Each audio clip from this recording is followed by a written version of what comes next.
ꯑꯁꯤꯗꯤ ꯑꯩꯈꯣꯏꯒꯤ ꯑꯉꯥꯡ ꯃꯃꯤꯡ ꯊꯣꯟꯕꯒꯤ ꯃꯔꯨ ꯑꯣꯏꯕ ꯑꯗꯣ ꯑꯩꯈꯣꯏꯅ ꯀꯃꯥꯏꯅ ꯊꯣꯟꯁꯤꯒꯦꯗꯣ ꯑꯗꯨꯒꯤ ꯃꯇꯥꯡꯗꯅꯤ ꯑꯩꯈꯣꯏꯒꯤ ꯃꯃꯤꯡ ꯊꯣꯟꯕꯗ ꯑꯩꯈꯣꯏ ꯀꯔꯤ ꯀꯔꯤ ꯗꯔꯀꯥꯔ ꯂꯩꯒꯦꯗꯣ ꯑꯗꯨ ꯑꯃꯨꯛꯇꯪ ꯄꯨꯟꯅ ꯌꯦꯡꯃꯤꯟꯅꯁꯤ ꯑꯩꯈꯣꯏꯅ ꯑꯉꯥꯡ ꯃꯃꯤꯡ ꯊꯣꯟꯕꯁꯤꯗ ꯆꯪꯗꯣꯏꯁꯦ ꯀꯃꯥꯏꯅ ꯇꯧꯗꯒꯦꯅ ꯑꯩꯈꯣꯏꯁꯨ ꯀꯟꯐ꯭ꯌꯨꯖ ꯑꯃ ꯆꯠꯁꯜꯂꯕ ꯍꯥꯏꯗꯤ ꯃꯃꯥꯅ ꯑꯉꯥꯡ ꯃꯃꯤꯡ ꯑꯃ ꯄꯨꯊꯣꯔꯛꯑꯕ ꯃꯄꯥꯅ ꯑꯃ ꯄꯨꯊꯣꯔꯛꯑꯕ ꯃꯕꯣꯛꯅ ꯑꯃ ꯄꯨꯊꯣꯛꯑꯕ ꯑꯗꯨꯃꯥꯏꯅ ꯇꯧꯗꯅ ꯃꯃꯥꯏ ꯃꯄꯥꯝꯗꯩꯁꯨ ꯑꯗꯨꯃꯥꯏꯅ ꯏꯁꯨꯗꯤ ꯁꯤ ꯀꯧꯗꯣꯏꯅꯦꯅ ꯄꯨꯊꯣꯔꯛꯑꯒꯗꯤ ꯃꯗꯨꯒꯤ ꯆꯃꯝꯅꯕꯗꯣ ꯀꯃꯥꯏꯅ ꯇꯧꯗꯅ ꯂꯥꯏꯅ ꯀꯔꯤ ꯄꯥꯝꯒꯦꯗꯣ ꯃꯗꯨ ꯑꯃꯨꯛꯇꯪ ꯈꯪꯗꯣꯛꯃꯤꯟꯅꯁꯦꯗꯅ ꯚꯤꯗꯤꯑꯣꯁꯦ ꯁꯦꯝꯕꯅꯤ ꯑꯗꯨꯅ ꯑꯍꯥꯟꯕꯗ ꯑꯩꯈꯣꯏꯒꯤ ꯑꯉꯥꯡ ꯃꯃꯤꯡ ꯊꯣꯟꯕ ꯍꯥꯏꯁꯦ ꯀꯩꯅꯣ ꯍꯥꯏꯕꯁꯦ ꯃꯁꯤꯅꯦꯕ ꯀꯩꯅꯣ ꯍꯥꯏꯕꯁꯤ ꯀꯩꯅꯣ ꯍꯥꯏꯕꯗ ꯃꯃꯥ ꯃꯄꯥꯅ ꯃꯥꯒꯤ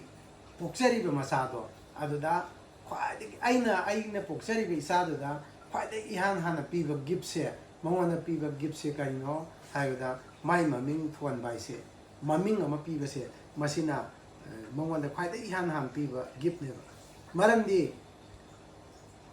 ꯑꯩꯅ ꯄꯤꯔꯤꯕ ꯃꯤꯡꯁꯤꯅ ꯅꯠꯇ꯭ꯔꯒ ꯃꯈꯣꯏꯅ ꯑꯩꯉꯣꯟꯗ ꯄꯤꯔꯛꯏꯕ ꯃꯤꯡꯁꯤꯅ ꯏꯃꯥ ꯏꯄꯥꯅ ꯑꯩꯉꯣꯟꯗ ꯄꯤꯕꯤꯔꯤꯕ ꯃꯤꯡꯁꯤꯅ ꯑꯩ ꯏꯁꯥꯁꯦ ꯄ꯭ꯔꯤꯊꯤꯕꯤꯁꯤꯗ ꯃꯁꯤꯅ ꯃꯐꯝ ꯑꯃꯈꯛ ꯀꯟꯕ ꯉꯝꯃꯦꯕ ꯑꯩꯒꯤ ꯃꯤꯡ ꯅꯠꯇ꯭ꯔꯒ ꯅꯪꯒꯤ ꯃꯤꯡ ꯑꯣꯏꯔꯁꯨ ꯏꯃꯥ ꯏꯄꯥꯅ ꯄꯤꯔꯝꯃꯤꯕ ꯃꯤꯡꯗꯨꯅ ꯅꯠꯇ꯭ꯔꯒ ꯇꯣꯝꯕ ꯍꯥꯏꯔꯣ ꯅꯠꯇ꯭ꯔꯒ ꯆꯥꯎꯕ ꯍꯥꯏꯔꯣ ꯄꯤꯔꯤꯕꯁꯦ ꯆꯥꯎꯕꯁꯤ ꯀꯅꯥꯅꯣ ꯍꯥꯏꯗꯣ ꯑꯗꯨ ꯈꯪꯍꯜꯂꯤꯗꯣ ꯑꯗꯨꯗꯤ ꯑꯩ ꯏꯃꯥ ꯏꯄꯥꯗꯨꯅ ꯑꯩꯁꯦ ꯆꯥꯎꯕ ꯀꯧꯕꯤꯔꯝꯕꯒꯤ ꯅꯠꯇ꯭ꯔꯒꯅ ꯑꯩꯁꯦ ꯕꯪꯀꯥ ꯍꯥꯏꯅ ꯀꯧꯔꯝꯕꯁꯦ ꯃꯁꯤꯅ ꯃꯌꯥꯝꯁꯤꯅ ꯕꯪꯀꯁꯤ ꯀꯅꯥꯅꯣ ꯍꯥꯏꯔꯒꯗꯤ ꯑꯩꯁꯦ ꯁꯤꯗ ꯂꯩꯕꯅꯤꯁꯦ ꯃꯥ ꯑꯗꯨꯃꯥꯏꯅ ꯇꯧꯔꯒ ꯈꯪꯕꯤꯕ ꯍꯥꯏꯁꯤ ꯑꯣꯏꯗꯣꯏꯅꯦꯕ ꯃꯔꯝꯁꯤꯅ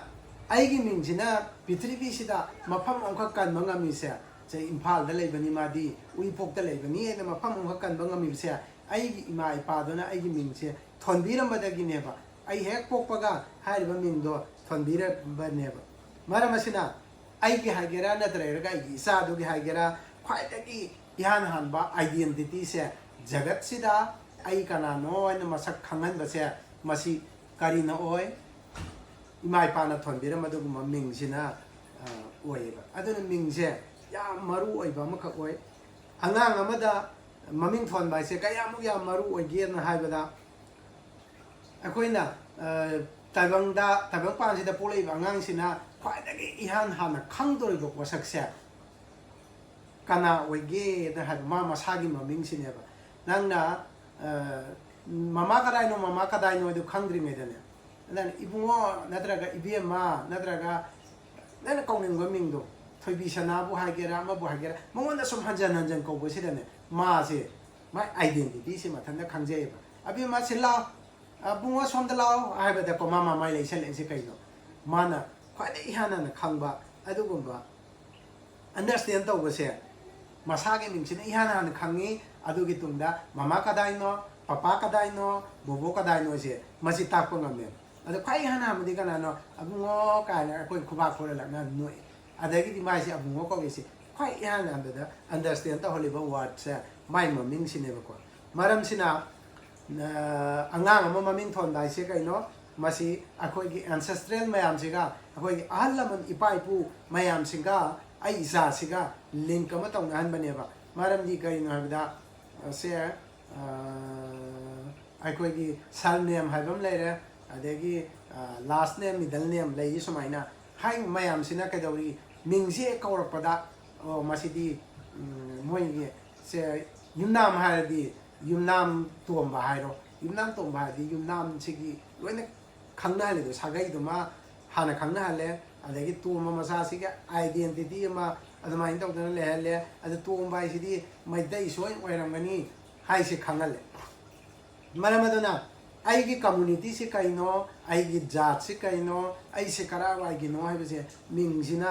ꯑꯩꯈꯣꯏꯗ ꯈꯪꯍꯜꯂꯦ ꯇꯥꯛꯑꯦꯕꯀꯣ ꯑꯗꯨꯅ ꯑꯉꯥꯡ ꯑꯃꯗ ꯑꯩꯈꯣꯏꯅ ꯊꯣꯜꯂꯤꯕ ꯃꯤꯡꯁꯦ ꯀꯌꯥꯃꯨꯛ ꯌꯥꯝꯅ ꯃꯔꯨ ꯑꯣꯏꯕꯒꯦ ꯍꯥꯏꯕꯗ ꯃꯥꯒꯤ ꯃꯁꯥꯗ ꯂꯥꯛꯀꯗꯕ ꯑꯗꯨꯒꯨꯝꯕ ꯀꯦꯔꯦꯛꯇꯔ ꯂꯝꯆꯠ ꯁꯥꯖꯠꯁꯦ ꯑꯗꯨꯒ ꯃꯥꯒꯤ ꯗꯦꯁꯇꯤꯅꯤ ꯃꯔꯥꯏꯕꯛꯅꯆꯤꯡꯕ ꯃꯌꯥꯝꯁꯦ ꯁꯤꯒ ꯑꯩꯅ ꯊꯣꯟꯗꯣꯔꯤꯕ ꯑꯉꯥꯡꯁꯤꯒꯤ ꯃꯃꯤꯡꯁꯤꯒ ꯃꯔꯤ ꯌꯥꯝ ꯂꯩꯅꯩꯌꯦꯕ ꯑꯗꯣ Hariba du tawdringayda ay maming thonbei du mati ama somda mati am khakjang do lei adu changna sangna ngai boina ai mati tum harake ahan bada pot ama khak demonstrate kitang tawge ngasi se August ki tang tara hum doi ni August ki tang tara hum doi ngasi leba pokon numit hariba numit sida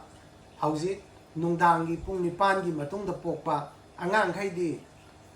Brisik Rasi itu oine bako ngasi gi numit sida ayuk ta pokpa ngasai nongala ko dagina nungdang pung nipan taram dai phauda pokpa mi singse loina mak tula rasi itu oini aduga hauji nungdang pung nipan gi matungda khoigi polakpa angang singdo adudi loina mak Brisik Rasi oine ba Scorpio Scorpio isi kaino kaina Brisik haiba tin namak gi paduni ko aduna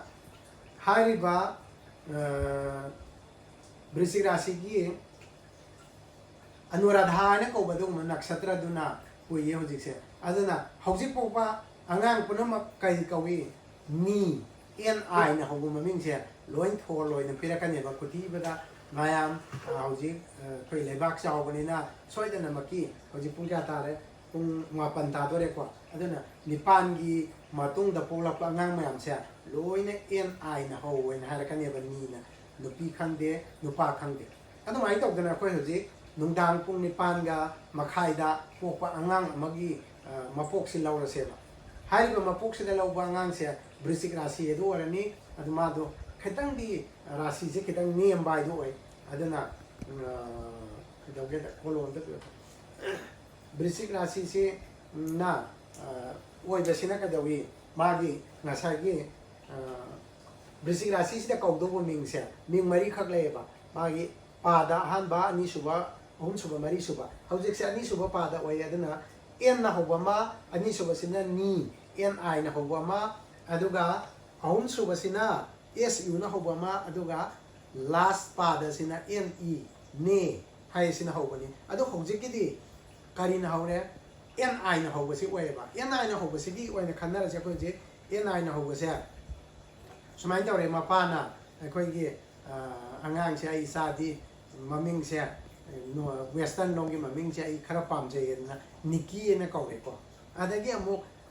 khoi mama na hari ai di khoi di maitai ni na maitai ming pa me aduna mai maming se ning tam bi oin ko ni na hari adagi di mabuk se na mu lai tin dam khara thawai yaw ja bo oin taw na as isu ge ming di aina Nirmala ina ko ni na hari ahun thoksel e mapana Nikki ko ni hare mama na ning tam bi ko ni na hare adagi mabuk na Nirmala idana ko ni na numai to na hai dana ahun si marai na re ba marai na ba taraga di masi ahun sidagi mapagi thawre amagi tawre mayam si nungai roi da bu ara ga di kon ka dong tare ahun si gi ngasi lai gi wayen gi ngasi isona kai pami no ai sa sida kai pam ge du gi ngasi hara ga di akoi na kamai to tare yani akoi gi lai ai si di lai magi mamang da oi dre ko ado tawbi adom na tawbi matam da di yani lai magi mamang da hojiki kano se hukam sigum sengam lo biro madagi candle machai ohum khakchang ni ko aina mayam ngai go wani na candle se yam tiene kakta sare maram ni kai gino da candle je loi bhaw di ngai dori mi na ko aduna hariba angang ahum gi maming se aikoi chana khangnam pambi gi mana ahum khakke koi lo bi tare koi gi pipal tree gi lip se ko aduda ibiro bo khai an han ba sida ko Nikki ena ma irani ko mapa na pamja ba ming ne Nicki Nikki ena ama thole ko Nikki je koi na khai han am right side sida wen thong ge su yare adegi left ia adugi di kano se lete Nikki le re adugi mafam da mathang da mama na pamja ba ming si ira se ba ko Nirmala ida Nirmala sina mabok na pamba Nirmala mabuk ki sina khai de iroi loi ba tham ba ge ko adagi mama na pam ja ba ming jam ira se ba mama na pam ja ba sina kai no ning tam bi hai ba ne ba ko NINGTAMBI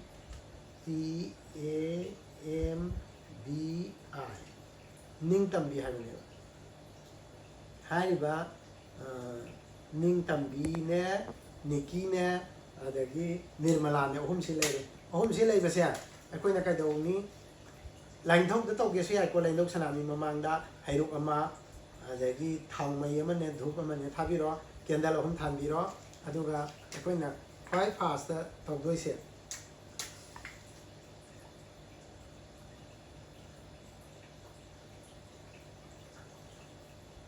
ꯀꯦꯟꯗꯜꯁꯤ ꯑꯍꯨꯝꯃꯛꯁꯤ ꯁꯨꯃꯥꯏꯅ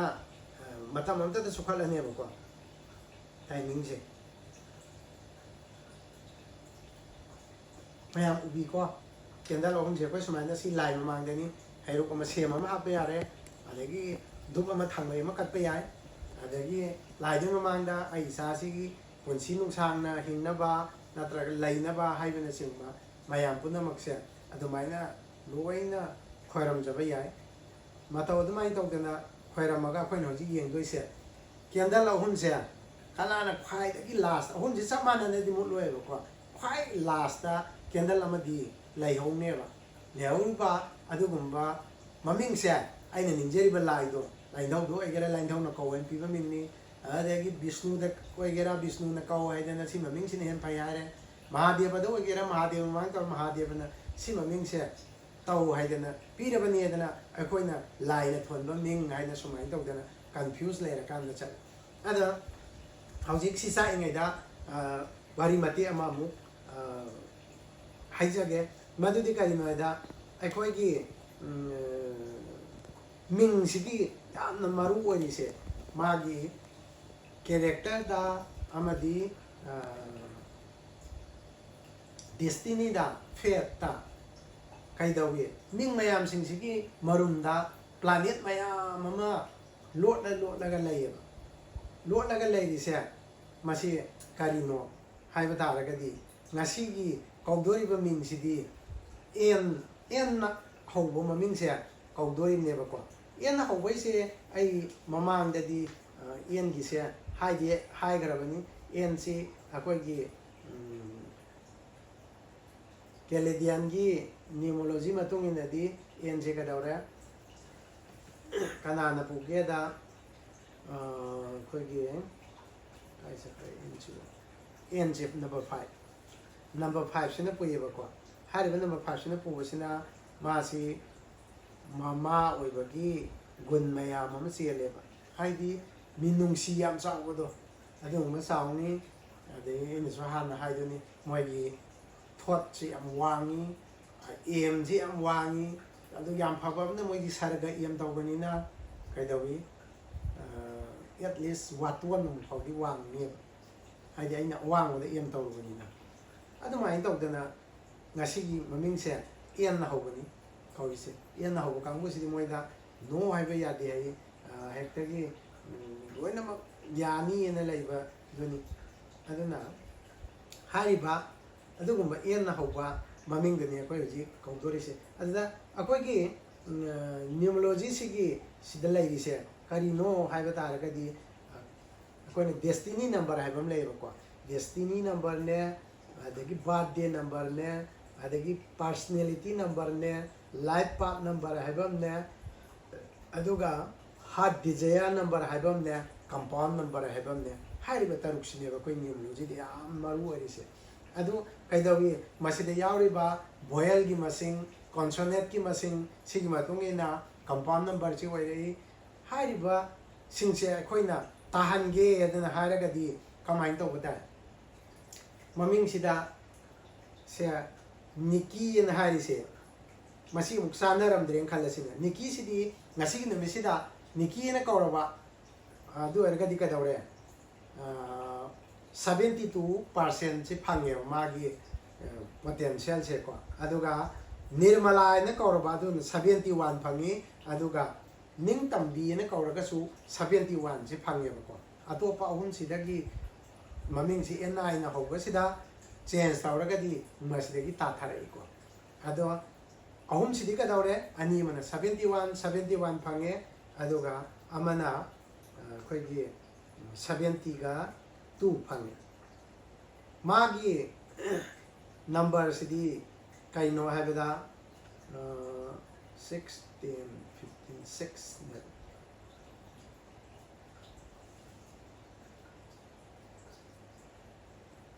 birthday number se 4 oi ko ngasi poriba hauzik ngasi pokpa ngang se ado mai lucky number na 6 oi doi ni 16 lucky number se kan oi tare 4 8 16 17 lucky number 2 oi re ko aduna mai ngasi gi si lucky number 2 oi re adagi kano na bat number sina 4 na oi sumai tawdana leiba sigi mai maming sida compound number se kaya oi halagadi mangwana yamna oini personality se kaigunga spelling sida voyel kaya yo halagadi oigadage natraga voyel masing am khatang oiba ahum na oihanba haibana chingba mayam se ada niki sida voyel ani yawi nirmala dana voyel se ahum yawi ningtambi dasu ahum yawi sidagidi ani yawbasina hele maramdi kaigino da magi lucky number se 2 oigibasina kadogeda voyel ani yawbasina magi potential se 72 phangi ko masing ama to so hengaleba voyel amam henjalu dana kadore amam tathagi ko adumai tawduna koina maming se sumaina semdok to hoji koi mai se koina ngasagi kaino tholambasi kana wele sina nirmala thon basi me yadre ma mutkhre ko nirmala si koi kaura roi doini koi ge aina kachari bala sina yadre ba nirmala se hana mutkhre hoji lemori se niki ga ning tambi ga se lemowe ba do isa nupa oina po ena khalasu ko se nicole san haro amana ning tamba ha se ko adu mai to dana laire ada hoji kendala ni se loi ga to gi yamna kano ore do na to bi matam da di kano to bi ko khoi ge kenal sang sa ma no ai chu kak pa di yam ai chu sang ma da kak sa gi bani adu bu adu na to da di kak ta na to bi ro samai na full to ga di koi sa ma na da ba hana muli ni ka hai ba gi adu gumba chingna ba do le re roi ko hauji maming lem hau doi se ning tam bi se lem hau dong ma le maram di niki si sa ko lu se le niki si mut kre adu ga di ka da re ko je niki su mut kre nirmala su mut kre lem ri se ning tam bi se si mama na pa ma ming si lem hau ba lem hau si na ka da re isor na pi ba ming se ai sa se de ning tam bi si ko ra ga di phai da gi pha ba du oirani na hai bane ba ko ning tam bi si 71 di pange ma boya la hum yaw ba gi adu ra ka su kai de sa tang khai da gi ya he ka le sot na ta gi ama khak tang gi wari ni maram sina kaimta koina singna ningai le taba mong da ning tam di se adum ko bi be yai aduna ngasi ki namisida ngasai pung nipan 13 August ki nungdang gi pung nipan gi tarakpa da polakpa angang sing do hai ba ming se loin ko ra dong ni adum mayam punamak adom na khana sana ba natraga thaja bi ba ko astrologer sing da ko thisi biro ro ka su hai ba maming se soidana maki ni na ho haidana mana phonjala ka su ni rupama kai na damaina dum ni han kai na thola ga la ni soidana ko maram sina adon na pa maming do sumai tawraga ko bai yai hai sini aina mayam da uchani ni sini akogi ming sigi yam maru oi ba se aina na han da gi su sing tang tawge dana yam kan na khan bani do kudong sa da ba khara da gi so sin ba khara da gi hek soi gi to ho do ba mai to da ai thaga pa sing am gi de adum ngasi di mayam gi ngasi ning kha tamba 13 August ko sigi numni sida ning tambi na ko ba si khwai dei pha ba su oi re na su khali kai gumba adom na hek pambi ra ga di ko si ming se tung ko bi ro ko adu ra ga di ning tamba natraga ning tambi ko da 71% potential lai ra bani adong gi sa sing dong asi gi numni sida adu sama ne ko sai nirmala du su yai adu ga niki du su dum yai ba hom che asi gi khwa da gi phaba adu ga yam wang na lai ba du gumba ning ni sini ai ko gi mama mapa oi ba sing da natraga ahalaman sing lai ba sing da ai sa maming thon ba ai isu maming thon ba da kitang khanda ra ga thola ga di cha do natraga isu do madu gi tongi punsi da yamna lamcha sajat phajaba adegi byabhar leiba am leiba ki sa khona ba tarokpa mama mapa ningba mai do oigani en haraga video si matang sida losan jage karigumba ꯑꯩ ꯚꯤꯗꯤꯑꯣꯕꯨ ꯌꯦꯡꯕꯤꯔꯤꯕ ꯅꯨꯡꯁꯤꯖꯔꯕ ꯐꯣꯂꯣꯋꯔꯁꯤꯡ ꯃꯌꯥꯝ ꯄꯨꯝꯅꯃꯛꯅ ꯑꯗꯣꯝꯒꯤ ꯈꯪꯅ ꯆꯥꯟꯅꯕꯗ ꯈꯪꯍꯟꯅꯤꯡꯕ ꯀꯔꯤꯒꯨꯝꯕ ꯂꯩꯔꯒꯗꯤ ꯑꯩꯈꯣꯏꯒꯤ ꯚꯤꯗꯤꯑꯣꯁꯦ share ꯇꯧꯕꯤꯔꯝꯃꯨ ꯑꯗꯨꯒ ꯂꯣꯏꯅꯅ ꯑꯅꯧꯕ ꯑꯣꯏꯔꯒꯅ ꯑꯅꯧꯕ ꯎꯕꯤꯕ ꯑꯣꯏꯔꯒꯅ ꯕꯦꯜ ꯑꯥꯏꯇꯦꯝꯗꯨꯗ ꯅꯝꯕꯤꯌꯨ ꯑꯗꯨꯒ ꯁꯕꯁꯀ꯭ꯔꯥꯏꯕ ꯇꯧꯁꯟꯕꯤꯌꯨ ꯑꯅꯧꯕ ꯑꯗꯣꯝꯒꯤꯗꯃꯛꯇ ꯍꯤꯔꯝ ꯈꯨꯗꯤꯡꯃꯛꯇ ꯑꯦꯁꯇ꯭ꯔꯣꯂꯣꯖꯤꯒ ꯃꯔꯤ ꯂꯩꯅꯕ ꯀꯔꯝꯍꯥꯏꯅ ꯇꯧꯗꯅ ꯁꯥꯏꯟꯇꯤꯐꯤꯛ ꯇꯥꯝꯒ ꯑꯦꯁꯇ꯭ꯔꯣꯂꯣꯖꯤꯒꯁꯤ ꯀꯔꯤ ꯃꯔꯤ ꯂꯩꯅꯗꯅ ꯁꯨꯃꯥꯏꯅ ꯍꯥꯏꯔꯤꯁꯤ ꯀꯔꯤꯒꯤꯅꯣ ꯍꯥꯏꯕꯒꯤ ꯐꯦꯛ ꯑꯦꯟ ꯐꯥꯏꯟꯗꯤꯡꯁꯤꯡꯗꯣ ꯃꯊꯪ ꯄꯨꯗꯨꯅ ꯂꯥꯛꯆꯒꯦ ꯉꯁꯤꯒꯤꯗꯤ ꯃꯇꯥꯡ ꯑꯁꯤꯗ ꯍꯧꯖꯤꯛꯀꯤ ꯑꯉꯥꯡ ꯃꯃꯤꯡ ꯊꯣꯟꯕꯒꯤ ꯊꯧꯔꯝꯁꯤ ꯃꯇꯥꯡ ꯑꯁꯤꯗ ꯂꯣꯏꯁꯤꯟꯖꯔꯦ ꯃꯌꯥꯝ ꯄꯨꯝꯅꯃꯛꯁꯨ ꯑꯗꯣꯝꯒꯤ ꯏꯆꯥꯗ ꯐꯖꯕ ꯃꯒꯨꯟ ꯂꯩꯕ ꯑꯃꯗꯤ ꯑꯥꯔꯊ ꯆꯦꯟꯕꯃꯃꯤꯡ ꯊꯣꯟꯕꯤꯔꯦꯔꯒ ꯑꯐꯕ ꯏꯆꯥ ꯑꯃ ꯍꯥꯏꯕꯗꯨ ꯑꯣꯏꯍꯟꯕꯤꯌꯨ ꯍꯥꯏꯔꯒ ꯃꯇꯥꯡ ꯑꯁꯤꯗ ꯂꯣꯏꯁꯤꯟꯖꯔꯤ